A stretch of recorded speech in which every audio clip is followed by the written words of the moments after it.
முறுக்கு அவல் பொரி அஞ்சரப்பெட்டை. வணக்கம், நான் உங்கள் ஷெஃப் சங்கர். இன்னைக்கு நியூட்ரிஷன் செக்மெண்ட்டில் பார்க்க போகிற டிஷ் ஆந்திரா சிக்கன் ரோஸ்ட். அதுக்கு தேவையான இன்க்ரீடியன்ஸ் என்னென்னு நம்ம இப்போ பார்க்கலாம். Turmeric powder, oil, ginger, jeera powder, onion, garlic, green chilli, dhania powder, chicken, tomato, coconut, salt, coriander leaves, pepper powder, curry leaves, lemon. இந்த டிஷ் எப்படி பண்ண நம்ம இப்போ பார்க்கலாம். ஃபஸ்ட்டாக நம்ம அடுப்பு பற்ற வச்சுக்கலாம். யூஸ்வலாக பார்த்தீங்கன்னா ஆந்திரா டிஷ் நல்லா ஸ்பைஸியாக இருக்கும். நமக்கு அதுக்கேற்ற மாதிரி ஸ்பைசி கம்மியோ ஜாஸ்தியோ நம்ம பண்ணிக்கலாம். ஃபஸ்ட் நம்ம ஆயில் விடுறேன்.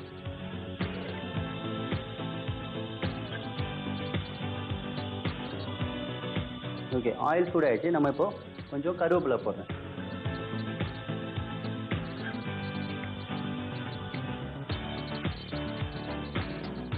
கருவேப்பிலை வெடிச்சதும் நான் கொஞ்சம் ஜிஞ்சர் போடுறேன்.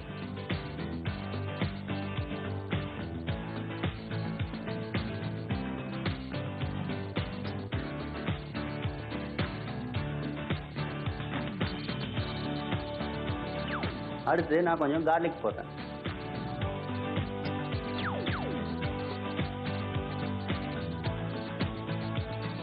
கார்லிக் டேஸ்ட் பிடிக்கிறவங்க கொஞ்சம் ஜாஸ்தி போட்டுற போதும். அடுத்து கொஞ்சம் க்ரீன் சில்லி போடுறேன். ஆந்திரா டிஷ் காரமாக இருக்கும்னு நான் சொன்னேன் இல்லையா, கொஞ்சம் க்ரீன் சில்லி எக்ஸ்ட்ரா போடுறதுனா கூட போட்டுக்கலாம்.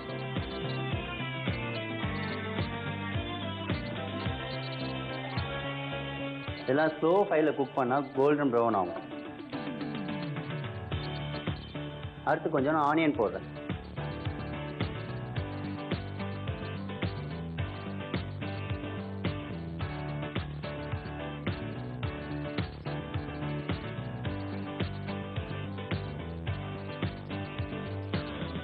ஸ்லோ ஃபயரில் ஆனியன் குக் பண்ணணும்.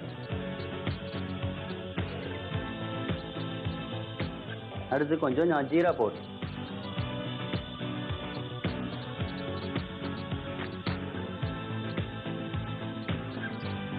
கொஞ்சம் மல்லித்தூள் போடுறேன்.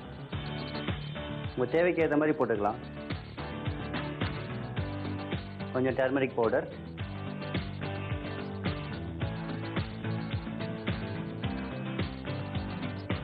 மசாலாவோட ரா ஃப்ளேவர் போயிடுச்சு. இப்போ நம்ம கொஞ்சம் தண்ணி ஆட் பண்ணிக்கலாம்.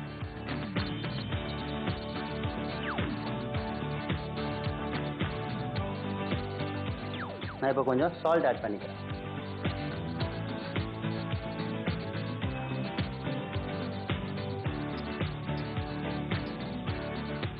சிக்கன் போட்டுக்கலாம்.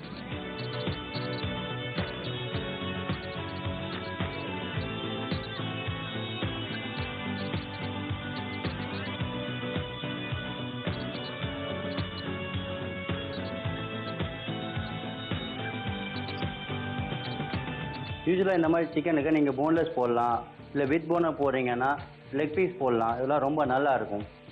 ஆந்திரா சிக்கன் ரோஸ்ட் இப்போ ரெடி ஆகிடுச்சு. இதில் நம்ம வந்து இப்போ டொமேட்டோவும் கோகோனட்டும் ஆட் பண்ண போகிறோம்.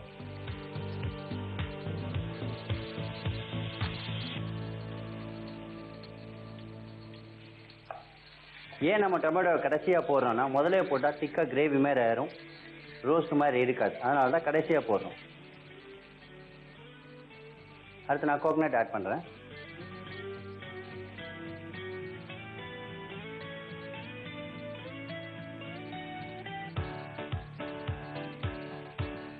இது ஆந்திரா ஃபுட்டுனால நமக்கு காரம் தேவையான அளவு போட்டால் போதும். நிறைய காரம் வேணுன்றவங்க கொஞ்சம் மிளகுத்தூள் போட்டுக்கலாம்.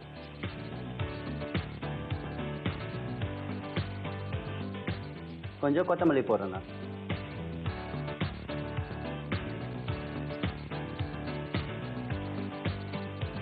ஆந்திரா சிக்கன் ரெடி ஆகிடுச்சு. இது இப்போ நம்ம சர்வ் பண்ணுறோம்.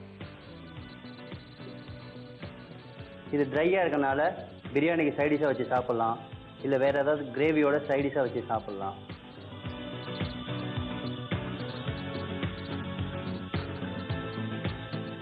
இப்போ நம்ம லெமன் இது கூட வைக்கிறோம். யூஸ்வலாக புளிப்பு வேணுன்றவங்க இந்த லெமன் கூட பிழிஞ்சு போட்டுக்கலாம்.